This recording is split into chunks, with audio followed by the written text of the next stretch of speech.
প্রচার প্রচারণা তৃতীয় দিনে জমজমাট রাজধানী ঢাকা। প্রচারণা চালাচ্ছে বিএনপি, সমমনা দল, 10 দলীয় জোটসহ অন্যান্য দল ও স্বতন্ত্র প্রার্থীরা।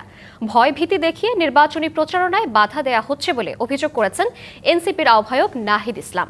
আর নিজ নির্বাচনী এলাকার গ্যাস, রাস্তাঘাট, পানি নিষ্কাশন ব্যবস্থা সহ চলমান সকল সমস্যা সমাধানের প্রতিশ্রুতি দিচ্ছেন প্রার্থীরা। নির্বাচনী প্রচারণার তৃতীয় দিন। প্রচারের শুরুর দিন থেকেই বিএনপি ও সমমনা দল এবং জামায়াত নেতৃত্বাধীন 10 দলীয় জোটের প্রার্থীদের অবস্থান মুখোমুখি, করছেন পাল্টাপাল্টি অভিযোগও।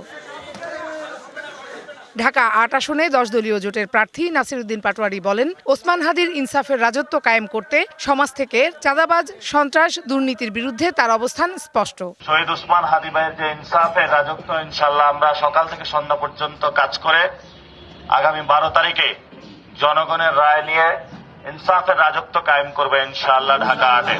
ঢাকা 11 আসনে নির্বাচনী প্রচারণায় নেমে এনসিপির আহ্বায়ক নাহিদ ইসলাম অভিযোগ করেন, একটি দল গুন্ডাতন্ত্র কায়েম করে ভয় দেখিয়ে প্রচারণায় বাধা দিচ্ছে।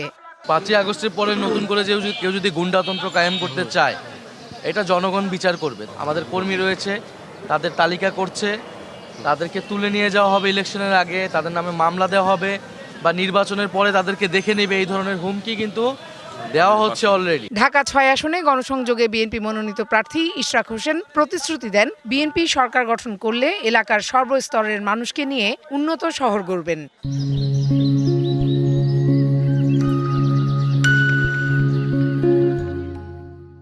আমি আপনাদেরকে কথা দিচ্ছি, আমি যদি আপনাদের ভোটে নির্বাচিত হয়ে সংসদ সদস্য হয়ে ইনশাআল্লাহ আমাদের এই যে সমস্যাগুলো রয়েছে অগ্রাধিকার ভিত্তিতে এগুলো সমাধান করার জন্য আমার জায়গা থেকে আমি জোরালো পদক্ষেপ নেব।